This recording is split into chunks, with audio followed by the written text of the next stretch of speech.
So sophomore year comes, and now what? Well, again, it's still a good time for exploration, right? Things that they might have looked at freshman year, they're trying to decide, isn't that something I want to do? A lot of times students will join sports in their freshman year only to realize it's not something they're interested in, and they may explore different ones when they become sophomores. This is a time when they realize, oh, that art class I took last year because I needed to was actually kind of fun, and I want to do more of that. They may realize that the instruments that they're playing, or if they're in dance on the outside of in a community, well, maybe they want to start doing more of that and delve a little bit deeper into it. Right now is also a good time to start exploring more volunteer opportunities. So a lot of times students get hung up on this, not really sure where they can do volunteer work. So there's a lot of places, even these days with COVID, that you can still do volunteer work. I happened to notice yesterday or I guess it was Monday for MLK Day, a lot of people were putting out service opportunities. So what I've seen is a lot of soup kitchens, homeless shelters, outreach organizations are asking people to write letters, right? So that when food is delivered to somebody, a letter goes with it. Right, so something you can do from the safety of your house and helping to make other people feel good and really build off of that. Libraries, a lot of times, are often doing community service work also that's virtual. Your guidance counselors, your schools will let you know if there are opportunities. I know our local high schools are pretty good about that. If somebody is doing a major event, say it's the leukemia walk, or it's pancreatic cancer, or whatever it might be, the schools know about that. And oftentimes people will go to the schools asking for help. So it's a good idea to check in with your guidance office, to check in with your main office to say, do you know of any volunteer opportunities? My kids want to get involved. If your kids are in one of the honor societies, and you can do that as early as 9th grade for a lot of schools, or sometimes 10th grade. Well, that's another place that there's a lot of volunteer opportunities, both in and out of school. And as a matter of fact, for honor societies, it's often required. Sophomore year, a lot of times PSAT is available to the students to take. You may know that PSAT is one of those tests that sets you up potentially for a National Merit Scholarship if you score in the very, very, very top of the percentages. Sophomore year doesn't count for that, but it's a really great experience for the students to get a feel for what it's like to sit for an exam like that. And even in today's test optional world, people are still sitting for exams. It's also a great time you could take practice ACT or SAT in the spring if you so choose. Again, it's just an opportunity for people to get a feel for what the tests are like. Now, I'll touch briefly on test optional at this point. A lot of schools colleges have decided that you do not need to send a SAT or ACT score in order to apply to college. That used to be very few schools were doing it. 2 years ago, it was about 1,000 schools were doing it. Last year, the number was close to 2,000 schools for the simple reason that the SAT and the ACT continually getting canceled. So the colleges realized that it was not something that they could force kids to have to produce, unless you were trying to get into a Florida school. The public schools in Florida still insisted, for whatever reason, that they wanted exams.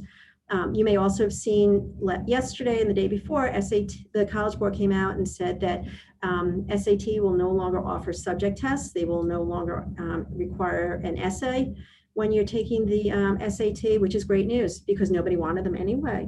So we had a lot of students taking those, and yet nobody really wanted them.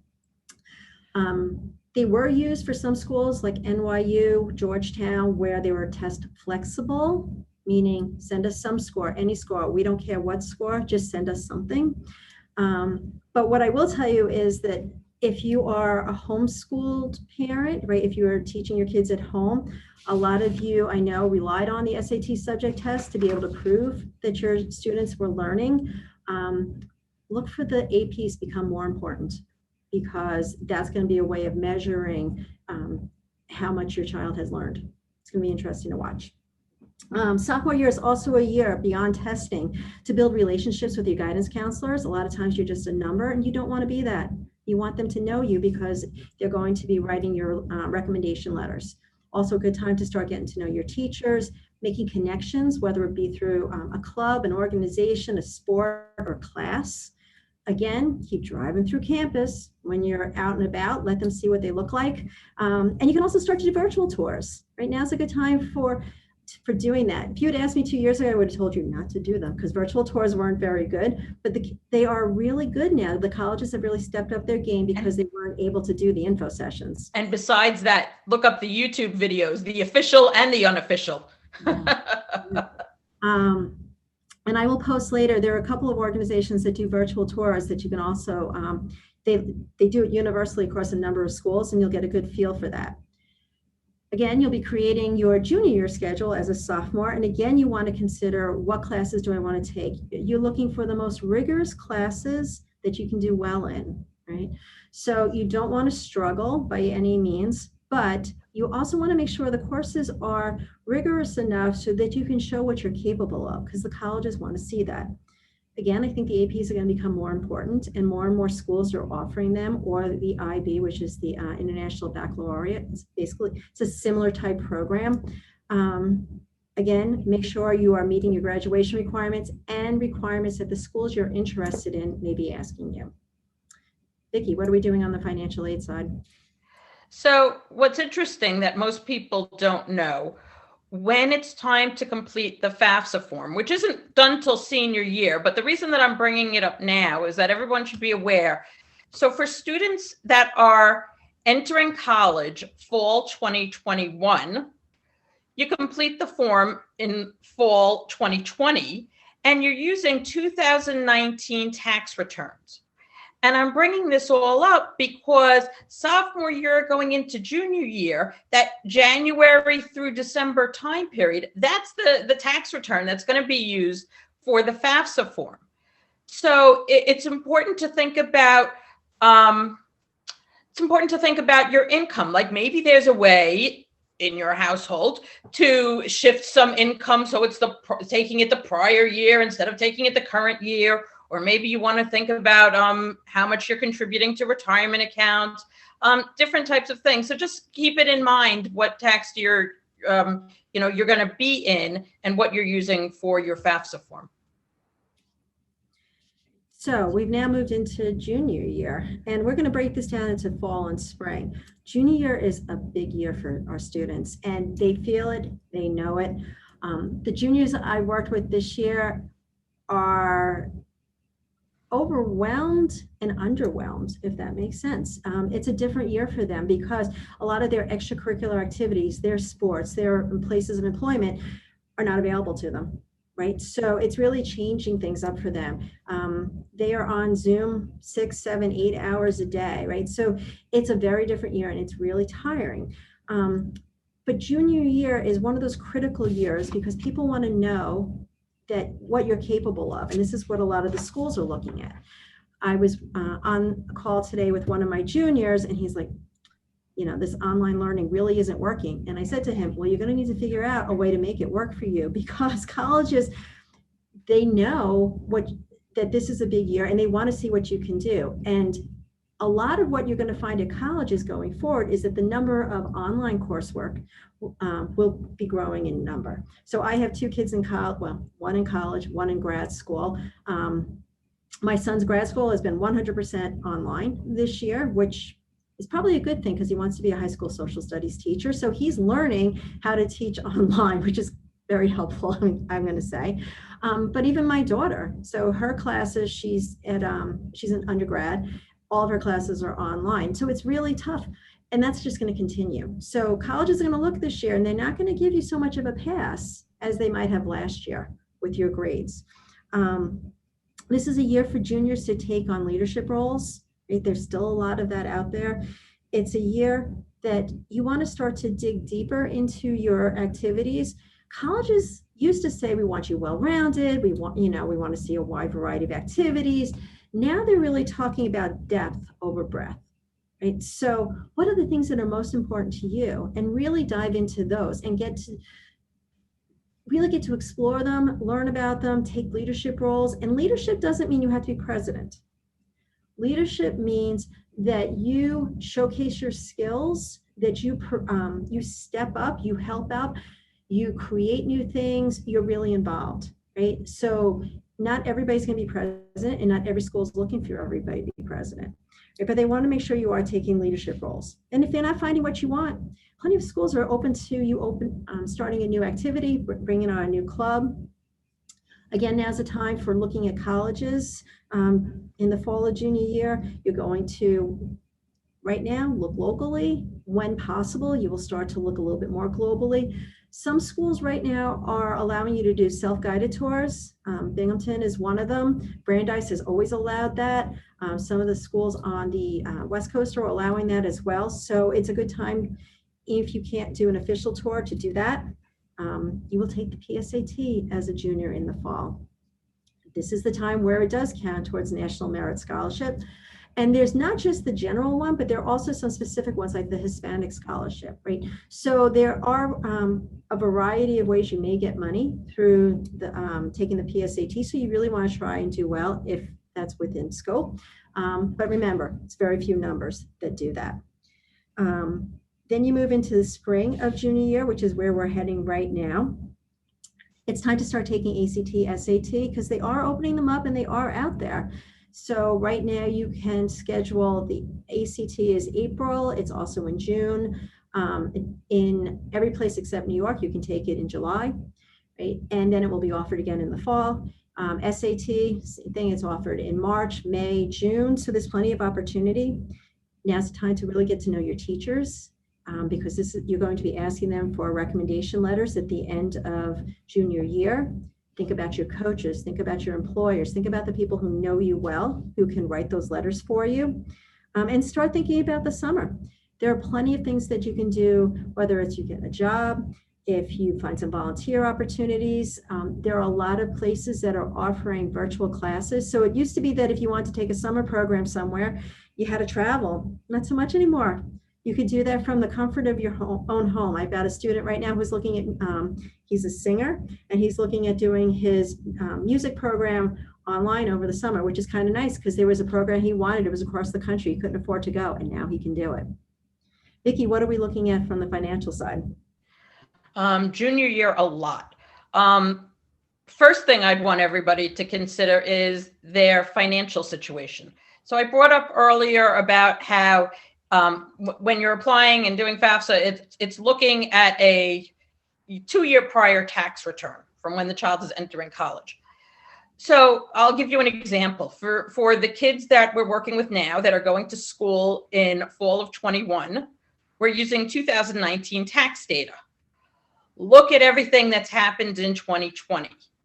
So I want you to consider changes in your household, whether it's been a job loss, whether it's been a separation or divorce, whether there's been a medical illness, anything that affects the family financially, I want you to consider. And that's also something to discuss in terms of FAFSA and moving forward beyond that when you get to senior year. But anyway, taking all of that into account, junior year is a time to start thinking about that college list. And along with thinking about the colleges, it's important to think about if your family will qualify, hopefully qualify for need-based aid. And if not, what about those merit scholarships? So those ACT and SAT exams are really important, as well as grades in the hopes of attaining merit scholarships. And those scholarships are available to all students. You don't have to have a 4.0 and a 1600 on the SATs for a child to qualify for merit scholarships, because all different schools will offer all different types of scholarships for all students. And it may even be beyond just grades. Maybe the child is a leading French horn player, and that school needs a French horn player for their band. Maybe there's a school in the Midwest that's, I'm going to say New York only because I'm in New York, that's looking to attract New Yorkers. Schools offer merit scholarships for a number of reasons to entice students to go to their schools. So it's important to be on the lookout, especially if, the money's an important factor. So just know that the scholarships are out there to be had. Also, when you're looking at the schools, you can figure out, it is possible to get a general idea of what that school will cost. And that's good to know before submitting the applications. Sometimes people will do it after the fact, and by then it's too late because you already submitted your application. So definitely think about the financial side while you're thinking about what schools to put on that college list. And I suggest that you have a conversation with your child so they understand how much money is available to them. There's nothing worse than working with a student and then they're all excited to go to, some big school, and that school does not want to offer them any money. And then the parents go, "Oh, so sorry. We forgot to tell you." Right. And I know financials are not an easy thing to have that discussion, but you need to keep in mind just how expensive it can possibly be in the range. My own personal experience, I have 2 kids. My older one went to Boston College, great school, had a great degree from it. My younger one went to a local community college. Also, just finished up her associates there, and she's transferring into one of the SUNYs here in New York. She is my heir on my contact list, rather he is, because he spent all my money to go to Boston College, and she is my favorite child because she went to community college and now is staying home and going to a public university. You need to understand the difference. It was on average $6,500 a month to go to Boston College for those 4 years. Okay, so I'll say that again, $6,500 a month to go to that school. In order can I jump in with that? So I don't know who's familiar with the term return on investment, but this is something important to consider. What if the child has an idea of what career they're going for? It's important to consider if that $75,000 a year education is worth it or doable for the child based on their career path. So it's just a lot of things to consider as it's time to start building that college list. Right. So all those pieces, and you can go to a really great public institution and spend a lot less money, and you can go to a really great liberal arts college, small college, what I'll call not your Ivies, right? Because they don't want to give you money necessarily. It's a lot harder unless you can demonstrate financial need.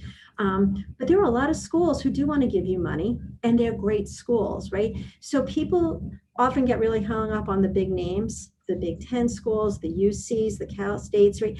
But what are the schools that potentially, to Vicki's point before, really want your French horn player who is also a soccer player and are willing to give you the money and get a great education, right? So all those aspects are really important as you look at this.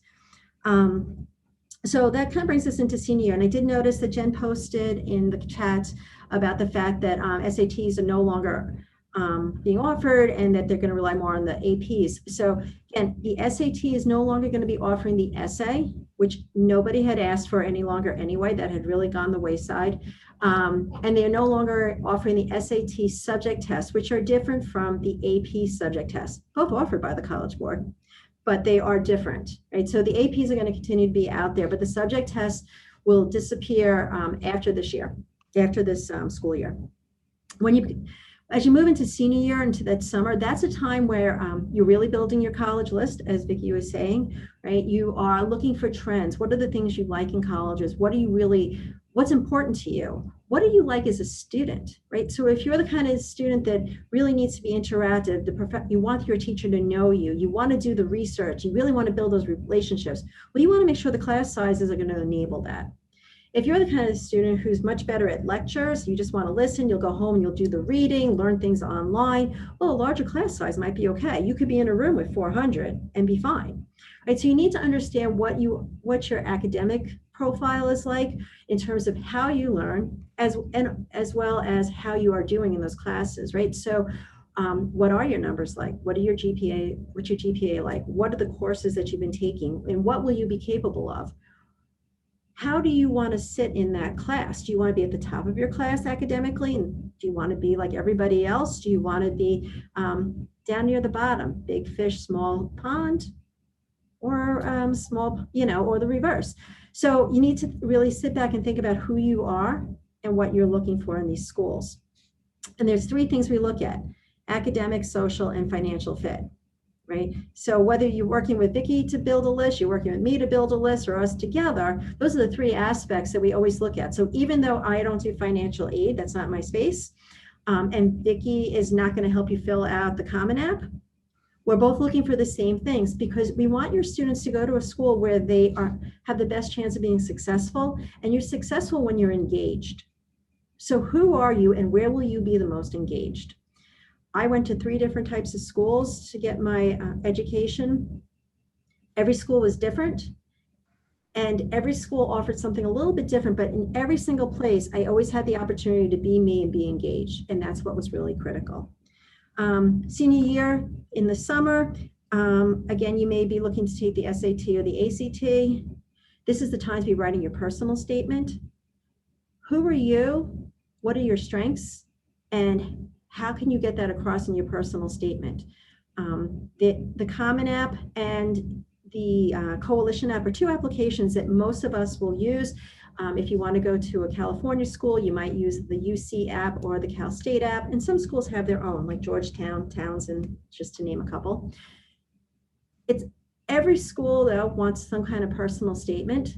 Common App, Coalition App, they overlap a lot. And what you really want to do is give the school a chance to find out something about you that's not in your application.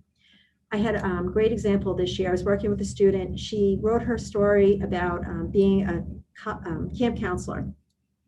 And it was fine, but it was like everybody else's story. And I was talking through it with her, and I told her that, and she goes, yeah, but I don't know what else to write about. So, well, I really need you to think about it. And I was doing some prep work with her, exploring who she was, really getting to know her. And I said, I need you to work on this weekend. She goes, oh, I can't do it this weekend. Well, why can't you do it this weekend? She's like, I'm going to be away. Where are you going? To the Indy 500. Excuse me?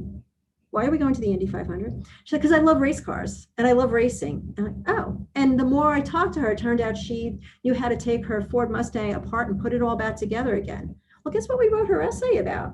She focused more on the fact that she was really good with cars and how much she loved it, right? So once she got writing about that, she wrote this great essay, and guess what she wants to be? A mechanical engineer. So much better than writing about being a camp counselor, right? Now, camp counselor story might be great if you want to be a teacher. Right? So who are you and what do you want to showcase? So personal statement starts over the summer. You can also get in, start doing your Common App, your Coalition App. So again, Common App is used across much of the country. There are a lot of 500-600 schools now that are utilizing that. Coalition App is mostly the Southeast. There are a few other schools that use it. It's kind of on the downside. If you want to go to University of California school, it's a UC app. Cal State, same thing. And those are only available in the month of November. It's very nice. It opens November 1st, closes November 30th. So that's what's really important. In general, you also want to think about portfolios. If you are a visual art or performing arts student, what's your portfolio going to look like? And there's a lot to start doing too with the financial side. Definitely, definitely. A lot of people seem to think that going to college, you fill out a financial aid form, that's all there is to do. No, the financial aid forms that come in the fall of senior year, it's just part of the process to save money. Saving money starts junior year, where we were talking about picking the right colleges, but then in the fall of senior year is when we're doing the financial aid applications. That's the FAFSA form, which is for every single school that's out there. And it's potentially also doing the CSS profile. And the CSS profile is used for about 350, 400 colleges, primarily private colleges. There are a couple of public universities that want it as well. And people always ask me, why 2? What's the difference? The FAFSA tends to be more general, whereas the CSS profile takes a more holistic look at your finances. They do a real deep dive. Some of the schools may even ask what kind of cars you drive, the value of your home, the amount of equity in your home, they want to know everything. It doesn't necessarily hurt you. It doesn't necessarily help you. It really depends on the family's overall finances. So, if your child decides to apply to a school that requires a CSS profile, don't assume the CSS profile, we're not even going to, get anything. It may not hurt you. Some people, it does, it does help because it does show the full financial picture. Also in the fall, just so you know, for your own purposes, some of the schools ask for what's called verification, which is almost like, I don't want to say an audit, but it's where they're asking for proof. So say you put something on your say for something from your tax return you entered on FAFSA. They may ask you for your tax return just to verify that that information is correct. Typically, about a third of the people will probably get verified for something. So, just know that it can happen. Don't take it personally. It's no reason to get nervous. It's just something that happens. And you should be aware of that, especially when it's time to complete the financial aid forms. Don't just know that you can be verified. Everything should be truthful that gets put onto those forms. Absolutely.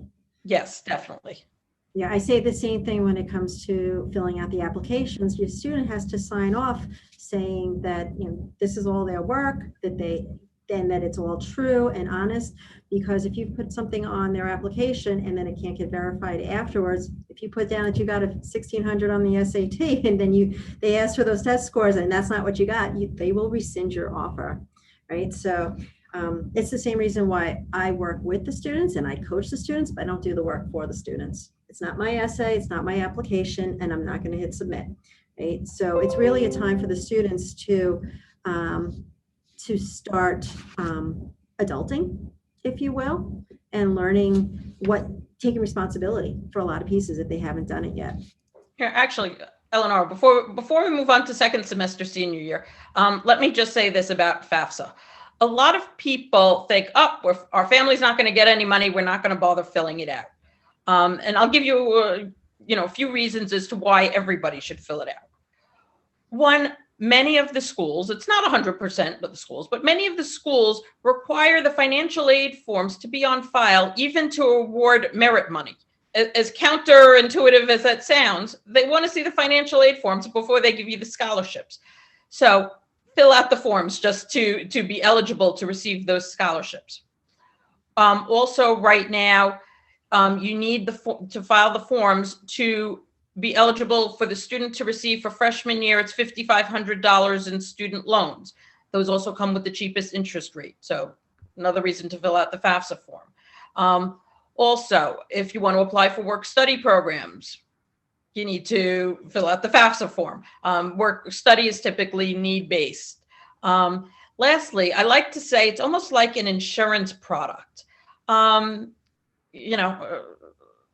Heaven forbid there's something, tragic that happens, family finances, causes, a big change in your financial situation. As long as it's on file, it makes it a little easier to be able to go back to the school and ask for a review or an adjustment in terms of your costs. So, I always recommend that everybody fills out the FAFSA form regardless. Absolutely. It's great advice. Because you never really know. Nobody expected a pandemic. No, definitely not. And with all the people that lost jobs, and I mean, it's huge what's going on. So senior year is a big year as well. A lot of people think that junior year is the big year, but senior year, students still need to keep up their grades, and they're trying to fill out their applications, and they're trying to do all, they want to be leaders and everything. So there's a lot going on for the students. It's a time of working through the applications. A lot of schools require supplemental essays, so some more than others. Some schools you might get lucky and they're just like, fill out the basic essay, the personal statement, send it in, that's all we're looking for. And then others, I worked with a student who did a couple Ivies this year, and it was a lot of work. But there are a lot of schools beyond the Ivies that require the additional ones as well. Wake Forest has additional essays. A lot of the schools, they're hidden. So I had one student, looked like there was no additional essays until they went to the portal after they had submitted their application. They went to that school portal and they're like, oh, and by the way, we want another essay from you. And the students had no idea. This year being test optional, some schools required essays if you decided not to send your SAT or ACT score. So there's a piece to it. If you can take the test and do well, the schools are still accepting them. And a lot of times that's been beneficial because if you did well on them, that's a nice thing to have and show. Some schools like the University of Delaware said, if you don't send us your scores, we want to see some extra essays. And so I had a couple students that had to go write additional essays for that. So can I jump in? And if you have scores, send them because of the merit scholarship money. A lot of schools, are going test optional and kids may not be taking the tests. What'll be interesting to see next year is that I can pretty much guarantee that those mid-ranges for the scores are all going to go up, because think about it. If a school required you to send your scores, you might have been in the bottom 25 percentile, or you might have been in the mid-range, or you might have been in the top 25 percentile. You had to send it if you wanted to apply. Now, people are only sending it if they're in the mid-range or higher. And a lot of people in the mid-range are still not sure if they want to send them. So those mid-ranges, by necessity, are going to shift up, right? So, it puts a little bit more pressure on the kids, which is awful. But it is something that if you do well, you should send it. It's good to have in there. The other thing to keep in mind is that there are 4 types of applications. There are the early applications, the regular applications, and then the rolling applications. So early applications are 2 types. There's early action and early decision. Early action is I'm applying to a school early. You send in everything, you submit all your paperwork, your documentation comes from the school, and the college lets you know early whether or not you are accepted, deferred into the regular pool, or outright rejected. But you don't have to commit to the school. It's just nice to know you're in or you're not early. Early decision, on the other hand, you're committing to that school. If they allow you, if they accept you, then you have to go, right? And there are sometimes you can get out of it, but it's very difficult. So Can I jump in? So when I am working with clients that are concerned about finances for college, I always recommend do not allow your child to apply for early decision, because you're basically locking into whatever that price is. I mean, as Eleanor said, that, there can be, real extenuating circumstances depending on, what's going on with the family. But in general, you cannot get out of it. You're committing to that school. It's a binding contract. So all the students that I've worked with, I've had less than 5 apply early decision someplace because they had to be financially able and 100% sure that that was where they wanted to go. And I don't know about you, but I don't know too many high school seniors that are 100% sure about anything. So, and I tell them that all the time. You guys change your minds a lot. And 6 months is a long time when you're 17. So it's something to think about. So 2 types of early, then you have the regular decision. That's what most of us growing up, that was all that there was, right? You would apply usually by January 1st, 15th, February 1st, or the typical regular decision dates. Those are the times where the schools get your mid-year report, right? So they get freshman year, sophomore year, junior year grades, as well as your first semester senior year grades. So they're looking at the full picture. A lot of times when I've got a student whose grades are on the uptrend through senior year, maybe sophomore year wasn't so great, freshman year wasn't so great, but junior year was good and sophomore and senior year is better, we wait till regular decision to send in because I want to showcase the best part to them. That being said, some schools you can't do that. University of Maryland being a great example of that. You apply early or you don't, right? They don't even want to tell you what their regular decision dates are. Penn State is a similar thing. So there are a lot of schools where early is the only alternative. The UCs, the Cal States, same kind of thing. November, those are your only alternatives. Then the last group of schools, the type of admission process called rolling admissions. So West Virginia comes to mind immediately as one of the schools that has that. It's rolling, University of Pittsburgh. You can basically apply, the last date to apply is usually some point in July, right? So that's really far out compared to an early action date, which might be, if you're in the South, October 15th, October 1st, right? So if you want to apply to University of North Carolina, any of the schools there, you're applying in October, right? So rolling gives you a very different feel. They're still good schools, right? Pitt's a great school. West Virginia can be a great school if it's the right school for you. So keep in mind different deadlines for different schools. Some have multiple deadlines, some have early action and regular decision. So it gets a little confusing. So you just need to make sure you're on top of that with your kids and that they're putting in their information at the right time, both with their application, their recommendation letters, their grades, and so forth. What else are we thinking about, Vicki, senior year? Okay, so we spoke about the FAFSA and CSS profile and verification happening fall semester senior year.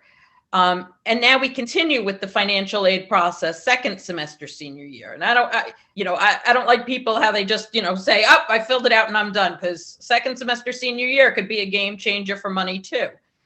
So a couple of things second semester. Typically, the kids will start to receive their acceptances. And then about March, they'll start, maybe it's February, maybe a little later, maybe they'll start to receive their financial award letters. Each school's financial award letter looks different from each other. There is no standardized format. And what I'll do with clients is I will compare them. So we're comparing apples to apples to see what the starting price is, how much they're being awarded in scholarship and grants, how much they're expected to take in loans, what that bottom price number is going to be, how much it's ultimately going to cost the family each year for school. And you have to look into how much is in savings, what is that monthly student loan going to cost if you're going to take it.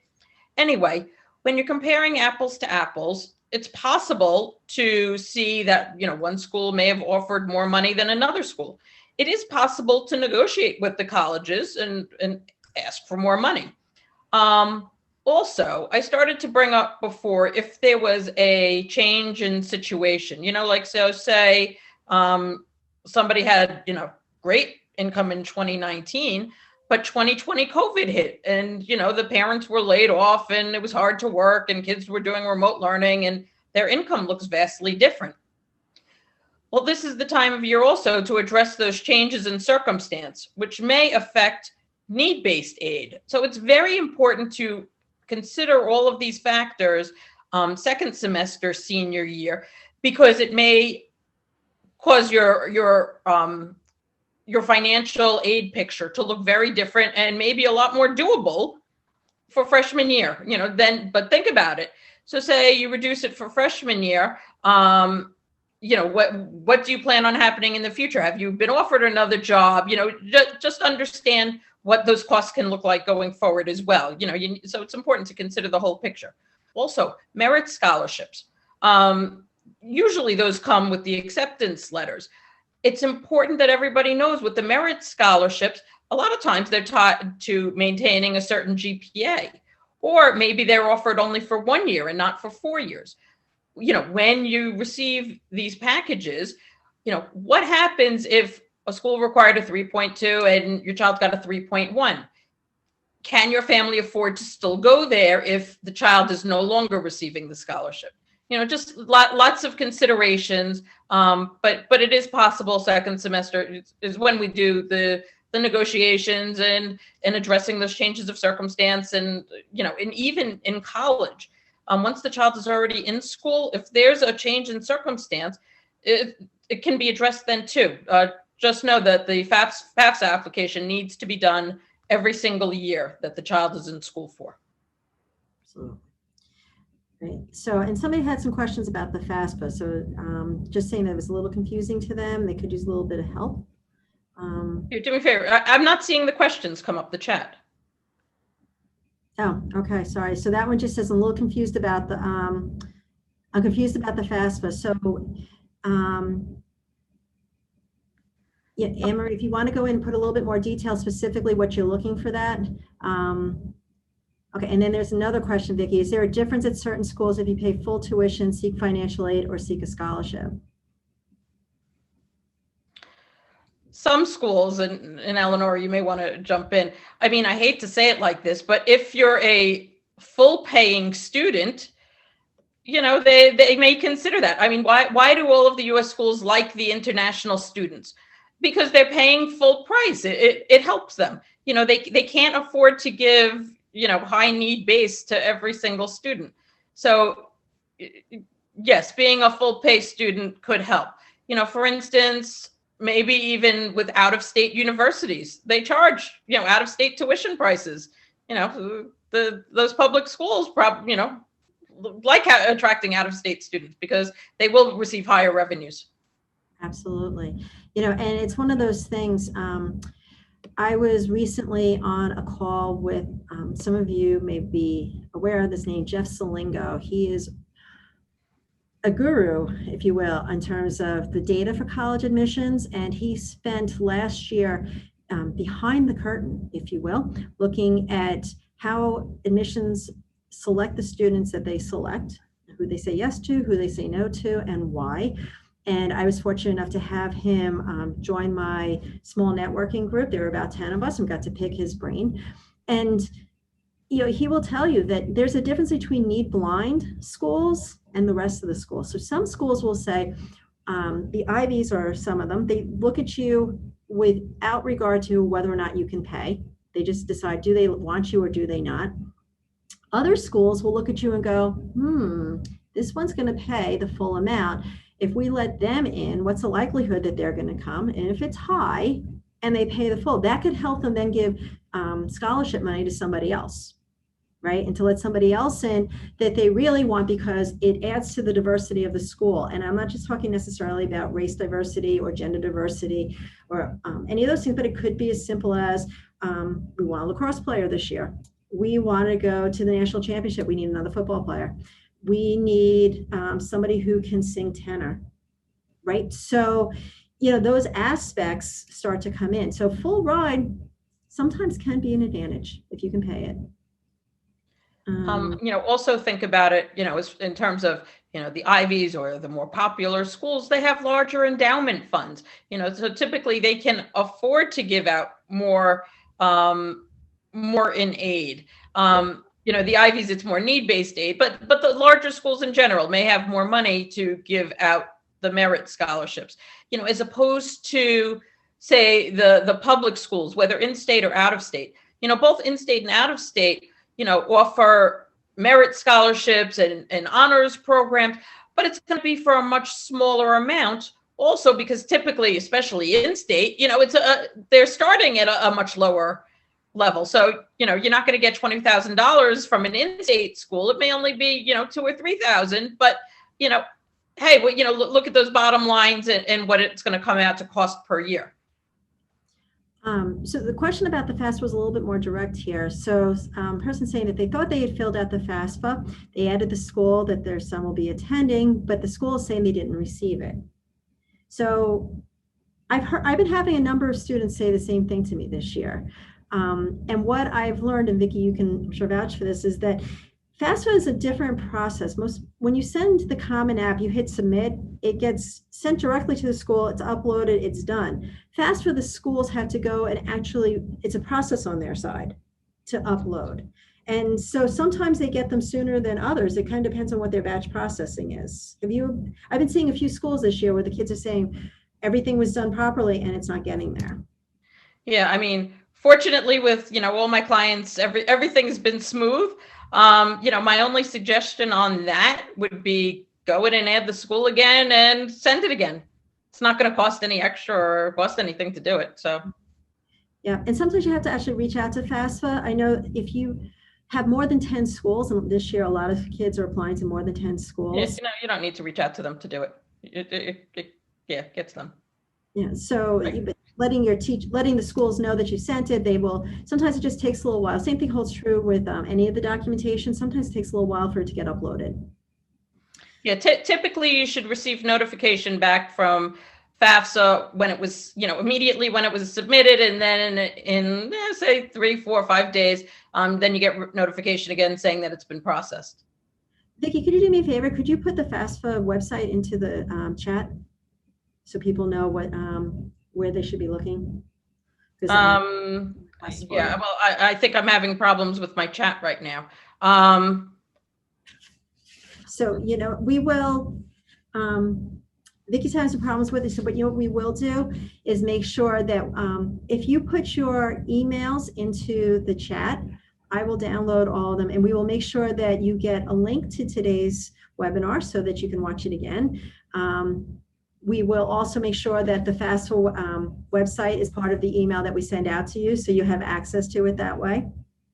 And we will also give you a copy of, we have our college timeline, so you can see one nice worksheet, if you will, that has all the information in terms of what you need to do and when. Well, do you want to also add then the website for the Common App and all of those resources? Absolutely, we'll put it all there.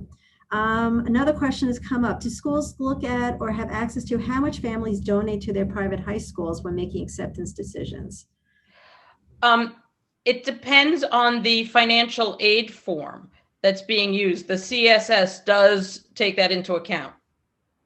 They will ask if it's a private school. So it really depends on the colleges that are being applied to as to whether it's going to be considered. And if you want to know which schools are looking for the CSS profile, if you go to, you can just Google CSS profile schools and up it comes.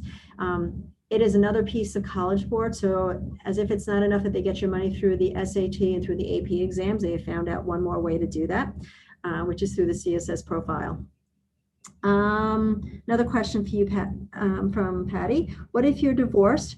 Parenting agreement states that both parents should contribute to college, but unsure if husband will actually pay. Should I fill out the FAFSA based on my income alone, which currently is just alimony and child support?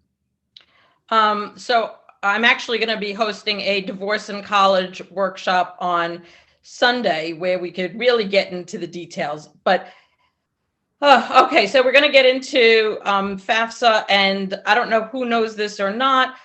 It was just passed, called the FAFSA Simplification Act, and this is going to be going into effect in a couple of years. But I'm bringing all this up now because it's going to be handled one way now and one way in a couple of years, and the kids are still going to be in school. So right now, it goes by the custodial parent is the one who completes the application, who the child primarily lives with. Even in a 50-50 joint custody situation, you can figure out where the child primarily is. Going forward, though, what's going to end up happening is that FAFSA will be completed by the parent that provides the most financial support for the child. Now, it's not clear yet how that is going to be considered or tracked. I'm actually working with some other professionals to figure out how we're going to do that, because I know it's going to affect, some of my clients that are in this very situation where it is going to potentially hurt them, because it's possible that the parent who provides the most financial support could also be a parent who's not involved with the child and says, I don't want any part of paying for college and I don't want to complete any financial aid applications. So it can cause, unfortunately, big problems in the future. But again, I'm working on addressing this and seeing how we're going to handle things so it's beneficial to clients. So the news here is to stay tuned for what's going to happen and to definitely meet with her next webinar. We're coming up upon 8 o'clock, so I just want to be cognizant of everybody's time. If you have any additional questions, feel free to put them into the chat and we'll take a look. Anything that you would like to ask us individually, we do set time for individual appointments, so there are opportunities for you to do that. Vicki and I are also offering a new membership program this year, and I will share my screen so you can see a little bit more about that, as well as to get our contact information. So Vicki, you want to talk a little bit about what we're going to be offering? Sure. So Eleanor and I have put together what is called the College Coaching Circle, which is going to focus on both the college admissions and financial aid considerations. There are two programs, one that's going to be geared towards 11th grade and one that's going to be geared towards 12th grade families. This is both for parents and students. And it's going to discuss everything you need to know at that specific time period, the actions that need to be taken, the decisions that need to be made to know that you're making informed, educated decisions. College is nothing to be taken lightly. This way, you'll be confident with every action step that's being taken, as we, guide you through the processes, no matter the age of the child. So if you're interested in that, the best way to reach out to us is either through our emails or through our phone. Both of us, these are our phones, as well as you can text us. So if you have any questions, you would like to set some time up with either one of us and discuss what we do, be more than happy to do that. So again, this is also in our sitting in the chat at this time. So It was a pleasure having all of you today. We hope that you've learned something a little bit about the college timeline, what you need to be doing at the specific times throughout high school. There is a lot to know, but it's manageable, right? As long as you are following the process and talking to the experts and doing a little bit of research, your kids will go to college and they will find the school, hopefully, that is the best academic, social, and financial fit. So at the end of it, God willing, they come out in 4 years, which is always the goal, with the education that they need to move on and do what they're looking to do. So thank you very much. Thank you, everyone. I hope this was useful. Have a great night. Have a great night.